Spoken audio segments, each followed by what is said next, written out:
The next big question, Lloyd, you've shown us how to market. You've shown us the support. I know the cost now. How much am I going to make? How much am I going to make?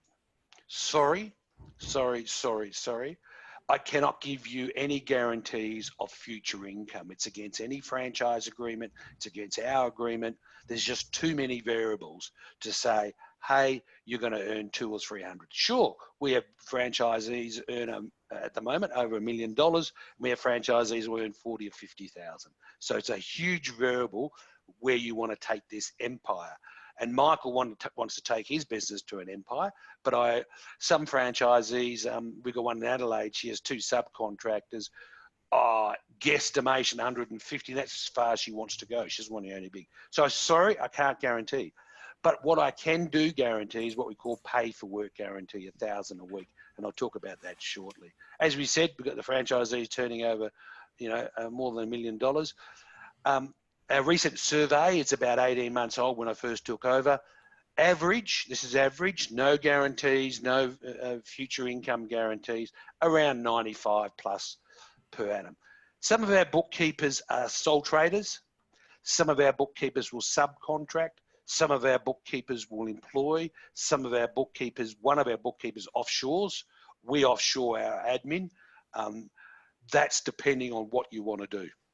Yeah. Michael, let's talk about your rate of return. And I don't want you to declare your personal income. So I'm one of the franchisees that offshores. So I've got a team of about 7, so 5 onshore staff. It's a family business. So myself, my mum, my wife, my cousin, and we've got a senior tax manager, and I've also got 2 senior accountants that work full. Yep. Can I be a little bit personal and tell me why and how you got into your family business?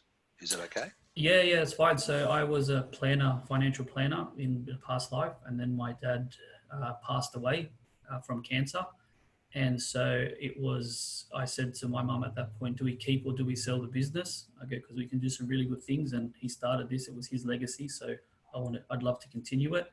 And so, the decision was made that we'd keep it, but if we kept it, we would grow it. And so that's what the decision. And, fast forward, his anniversary was actually yesterday of his passing. Wow. So it's been 3 years. And, there's been a tremendous transformation in this business. Yeah. I've moved from a manual-based business where, everything was printed and filing cabinets. Everything is now digital, DocuSign for this. Live bookkeeping.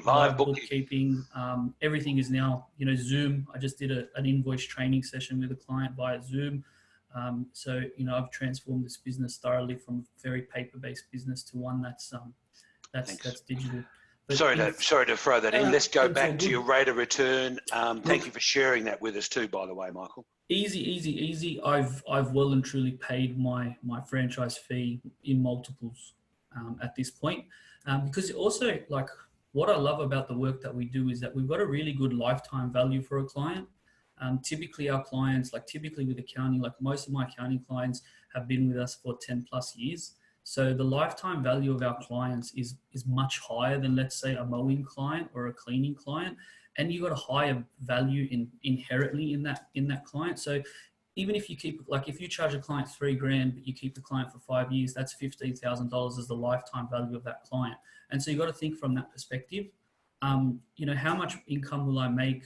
I don't know how many of you guys run your own existing business or how many are you looking to start, but business is business, and you will make as much as you want to make. So I am the kind of person that wants to build an empire. And so I hustle accordingly. And that's what my business coaching business is called, the Business Hustlers, because I know that running a business is hard work. It's a big hustle. And the sky's the limit, and it's only me that can stop me from making that much money. So cut the long story around, short answer, how much money have I made? I can definitely say I've well and truly paid my franchise fees and some. And that's financial. What about, let me be blunt with that. What about when you first started to where you are in your personal growth? Oh, massive. You can't put a value on that.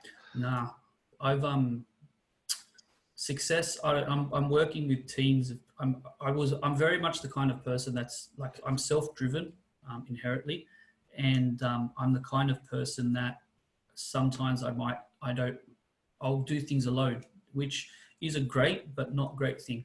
And one thing I've learned in my transformation is that success requires teams. And you need to have the right people in your team to succeed. I've never seen a successful business do it by themselves. And for the mentorship alone that you'll get from Pete and Lloyd and even your fellow franchisees, that's enough to kind of say, well, you know what? That's enough to kind of push. Like that was kind of enough to say, look, I'm more keen to get into this kind of investment and get into this because you're surrounded by that team. And yeah, my personal growth has, I was a little bit. I've seen it. Yeah, heaps different now. It's great. And you think as well, you get from proof of concept. Yeah. So the more good work you do, the more it'll fuel up more good work. And it's just a snowballing effect. And that in turn builds your confidence and builds your credibility. And so after doing it now being in the business for 18 months and, taking over this business for 3 years, I'm starting to see more of a snowball effect on the work that we do. And that's building my confidence as well. Confidence is a big thing. I remember when you first started, it says, Lloyd, I want 20 leads. I want 20 clients today. And we sat down. I can remember saying, let's just slow down, Michael. Let's just do this and this because you're probably a bit like, as I said myself, we need to conquer the world today, but you need to walk before you talk. And we don't fake it before you make it. So we said, Michael, just slow down. Walk slowly, get your systems right, understand how to do your discovery call. So I've seen the massive growth in that area and, what money can you put on that?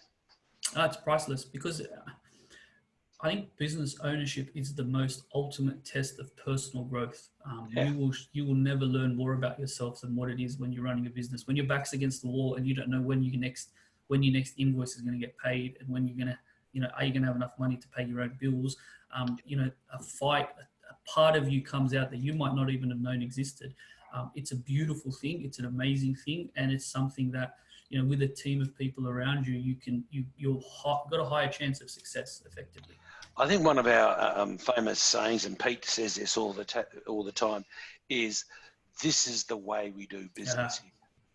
This is the way we do business here. That was one thing so I went from a shift. So just in another kind of story. So I had to do a big price increase in my accounting business. And, one thing that Pete and Lloyd both said to me was, you got to just lead with the words, this is how we do business here. And that's what I did. And it's the most liberating kind of feeling when you take control back and say, no, this is what we do here. Unfortunately, if you like it, we're going to keep doing great work. If you don't like it, there's no competition. That is the hardest thing to do when you start a business, because typically we start a business, and just so happens we're in the bookkeeping and tax business. We're starting a business and you take everything on.